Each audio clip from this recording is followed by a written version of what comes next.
মই শ্বহীদ যাদৱনাথ homeopathic medical college হস্পিটেলৰ চতুৰ্থ বৰ্ষৰ ছাত্ৰ পাৰ্থপ্ৰতিম বৰ্মন। এই হোমিওপেথিক মেডিকেল কলেজখনত বৰ্তমান বহুত ধৰণৰ কিবাকিবি অসুবিধা চলি আছে। তাৰ মাজত বৰ্তমান এটা বিষয় যে বৰ্তমান চলি আছে যে আপোনাৰ যোৱা 23 তাৰিখে আমাৰ চতুৰ্থ বৰ্ষৰ ফাইনেল ইয়াৰৰ এক্সামিনেশ্যন হৈছিল, য'ত মানে 10জনমান ষ্টুডেণ্টক বহিব দিয়া নহ'ল। আৰু লগতে তেনেকুৱা পাৰ্টিকুলাৰ বেটছৰ ফাৰ্ষ্ট ইয়াৰ, কাৰোবাৰ ছেকেণ্ড ইয়াৰ, কাৰোবাৰ থাৰ্ড ইয়াৰ এনেকৈ বহিব নিদিলে। এতিয়া যেতিয়া আপোনাৰ কুৱেশ্যনটো কৰা গ'ল যে কিয় বহিব দিয়া নহ'ল, তেতিয়া কলেজ অথৰিটিয়ে ক'লে যে এই 2022 আৰু 2022 যিটো ফাৰ্ষ্ট ইয়াৰ আৰু ছেকেণ্ড ইয়াৰৰ এক্সামিনেশ্যন হৈছিল, সেইটো আমাৰ ক্ষেত্ৰত আৰু বেলেগৰ ক্ষেত্ৰত বেলেগ ইয়াৰৰ। 2022 যেতিয়া চতুৰ্থ বৰ্ষৰ এই ফাৰ্ষ্ট ইয়াৰ ছেকেণ্ড ইয়াৰৰ এক্সামটো হৈছিল, তাৰ মাজত 6 মাহ গেপ মিলা নাই।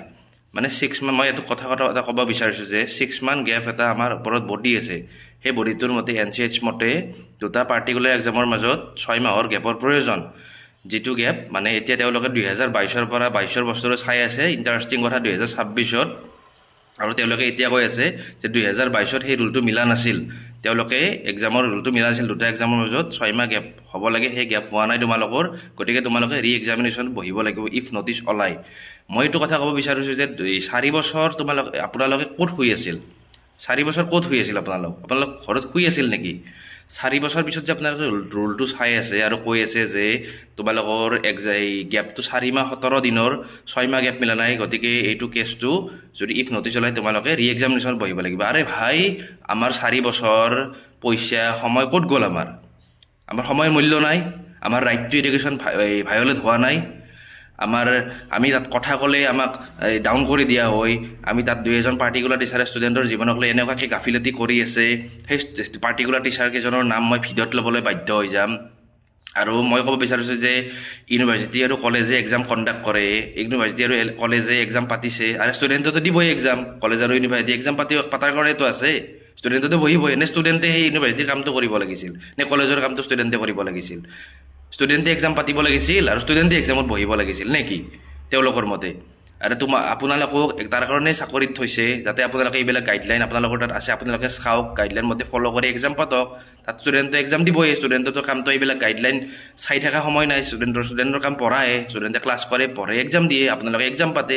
আৰু যদি আপোনালোকৰ সেইখিনি সক্ষমতা নাই, তেতিয়াহ'লে কলেজ অথৰিটিক কৈছোঁ, কলেজ অথৰিটিৰ মানুহবিলাকে ৰিজাইন মাৰি দিয়ক। আৰু ইউনিভাৰ্চিটিকো কৈছোঁ, আপোনালোকে যদি গাইডলাইন আপোনালোকৰ থকাৰ পিছত আপোনালোকে ফ'ল' কৰিব নাজানে, তেতিয়াহ'লে আপোনালোকে কি কৰি থাকে তাত কি এনে শুই আছে, মাখি মাৰি থাকে নেকি? 4 বছৰ আপোনালোকে কি কৰিলে? আৰু 4 বছৰ পিছত যে আপোনালোকে এইবিলাক উলিয়ালে, এই 4 বছৰ আগলৈকে ঘূৰাই যাব ক'লে আপোনালোকে কি আপোনালোকৰ মেট্ৰিক পৰীক্ষাটো যে ইনভেলিড বুলি কোৱা হয়, আপোনালোকে কি মেট্ৰিক পৰীক্ষাটো এতিয়া আপোনালোকে দিবলৈ আজিৰ পৰা 20 বছৰ আগত গুচি যাব নেকি? ৰিজাইন মাৰি দিয়ক না। যদি চাকৰি কৰিব নাজানে আপোনালোকে, এইখিনি যদি চিভিল নৰ্মছ নাজানে আপোনালোকে, চাকৰি পৰা ৰিজাইন মাৰি দিয়ক। ষ্টুডেণ্টে চাব, তেতিয়াহ'লে ষ্টুডেণ্টে এইবিলাক গাইডলাইন চাব, ষ্টুডেণ্টে ফ'ল' কৰিব, ষ্টুডেণ্টে এক্সাম পাতিব। আপোনালোকৰ মতে লজিক মতে কুৱেশ্যনটো সেইটো হ'ল। আৰু যেতিয়া আমি কুৱেশ্যন কৰিবলৈ গৈছিলোঁ যে আমাক কিয় এইবিলাক বহিব দিয়া নহ'ল, তেতিয়া ক'লে যে MKRL নামৰ এটা ৰুল আহিছে। আৰু ইণ্টাৰেষ্টিং কথা, MKRL ৰুলটো আহিছিল 2024। আৰু NCH গাইডলাইনত এইটোও লিখা আছে যে যেতিয়াৰ পৰা ৰুলটো ওলায় তেতিয়াৰ পৰাহে ৰুলটো ফ'ল' হয়। গতিকে তেওঁলোকে 2022 ৰুলটো চাই আছে, ৰুলটো আহিছে 2024। আৰু যোৱা এমাহ ধৰি কিনে তেওঁলোকে আমাক টুপি পিন্ধাই আছে, এমাহ ধৰি কিনে মিটিঙৰ ওপৰত মিটিং। আৰে কিহৰ মিটিং? মিটিং কিহৰ? আপোনালোকৰ ভুল, এইটো ষ্টুডেণ্টৰ ভুল নহয়। কিহৰ মিটিং এইবিলাক? কি মিটিং কৰি আছে? এইবিলাক কি মিটিং কৰাৰ টপিক নেকি? ষ্টুডেণ্টে মানসিকভাৱে হাৰাশাস্তি খাই আছে, আপোনালোকে মিটিঙৰ ওপৰত মিটিং কৰি যাই আছে। আপোনালোকৰে ভুল, আপোনালোকেই কৰিছে। আপোনালোকে ৰিজাল্ট দিলেকে ডিক্লেয়াৰ কৰে, আপোনালোকে এক্সাম দিলেকে পাতে, আৰু 4-5 বছৰৰ কৰ্চটো আপোনালোকে 6 বছৰ লগাই দিলে।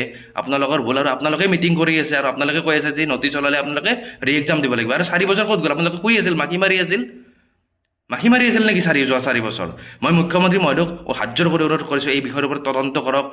আৰু আপোনাৰ ওপৰত বিশ্বাস আছে, এই মেটাৰটোৰ ওপৰত আপুনি আমাক ন্যায় প্ৰদান কৰিব।